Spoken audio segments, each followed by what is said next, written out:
impossible. I shot him my special Medusa laser ray stare and froze that XGI in his track. That was when Grandma T came out of the kitchen with her ladle. She looked at us for a second or two, then she sighed and shook her gray head like she's seen it all before, and she waved the ladle in the air like a magic wand.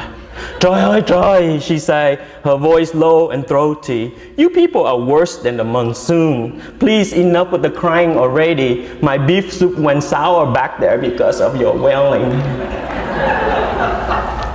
We all started to giggle because Grandma T's voice was raspy from years of smoking. She sounded like a Vietnamese Darth Vader or somebody cool like that. And her wrinkled up face was frowning like a sad old clown.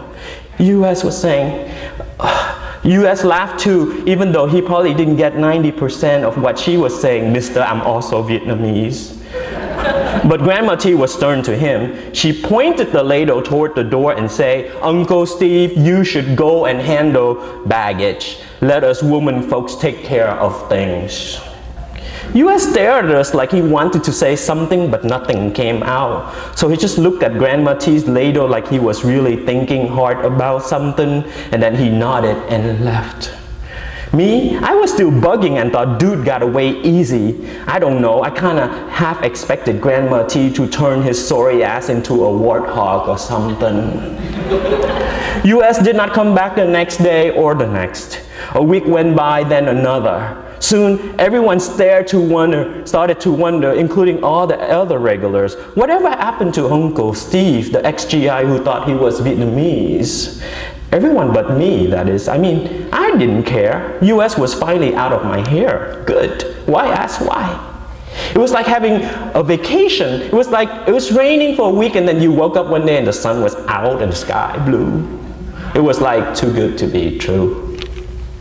The dark clouds came back after a month or so, just when I got used to the idea that US was really gone. We got a postcard from you-know-who.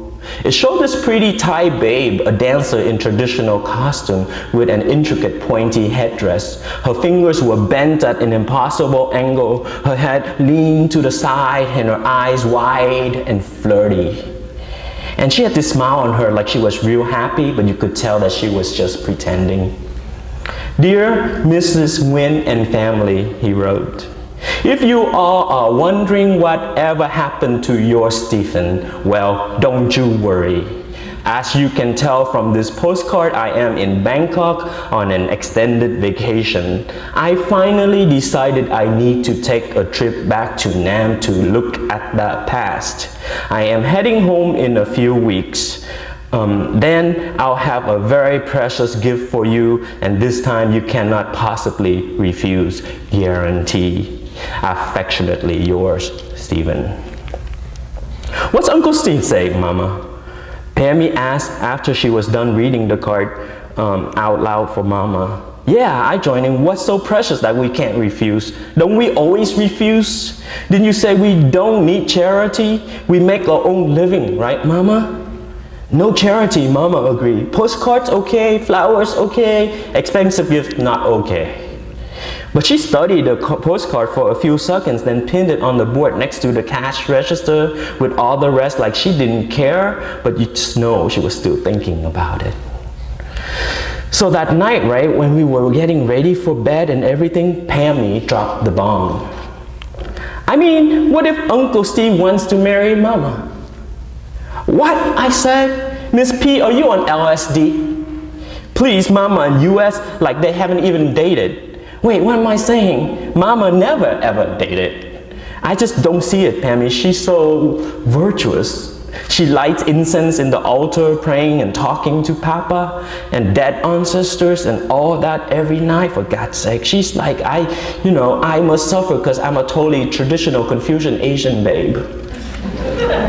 "Tammy, I swear someday your tongue will put you in intensive care." "My tongue nothing, Miss P. If US so much as touches her, I'll shoot him right between the eyes with Papa Slingshot. I mean it. He's not right in the head." "And you are?" Pammy said, rolling her pretty eyes. "You know what, Tammy? you should have put that slingshot away when you were 12. You're a sophomore now, you're still playing with that thing. Papa. I have this favorite memory of him so long ago when I was 4 or 5 before the asshole VCs took him away. But I remember it super clearly. It's a Kodak moment. A late afternoon in Benchair, a golden sun shining over the greenest rice field you ever see, and the wind is blowing, making the whole field waver like it's an endless green sea.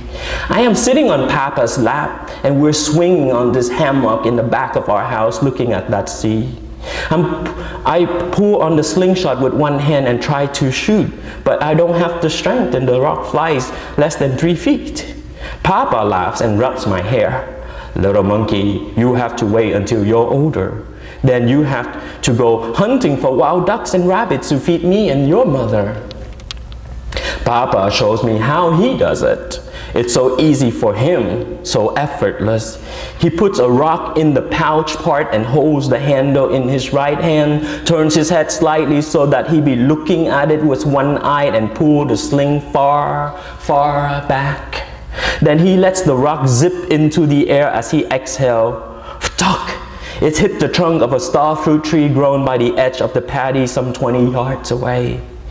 All of a sudden, there is this commotion and a flock of wild parrots hidden in the branches take off from the treetop. Flashing their red and blue and yellow feathers, a squawking rainbow toward the sky. I remember yelling and clapping my hands.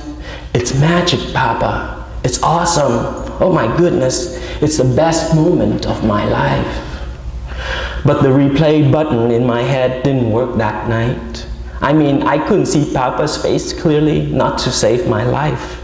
Instead, I kept seeing US and Mama holding hands. Worse, when I fell asleep, I dreamed that Grandma T was scooping soup out of a coffin into a bowl and asked me to drink it, but I wouldn't. Then I saw Mama and US rolling around on this big bed made out of a big tree branch in this big old tree house, doing the wild thing. I just sat there by the bed and cry, but it was like US and Mama didn't even see me, and that bummed me out totally. So maybe it was just sheer luck, or maybe it had to happen, like Grandma T always said, be careful what you hate or God will give it to you on a lacquer tray. So, when Mr. I'm also Vietnamese returned one bright Saturday morning to the tender frickin' loin from overseas, he was in my target range. I mean, I usually wouldn't even think of shooting anybody from the roof, let alone a paid customer and a regular, no matter how much he gets in my hair. But Adam was with me. And before we saw US, we were already on the roof of my building getting stoned on one of his reefers and shooting at the billboard with Papa's slingshot. The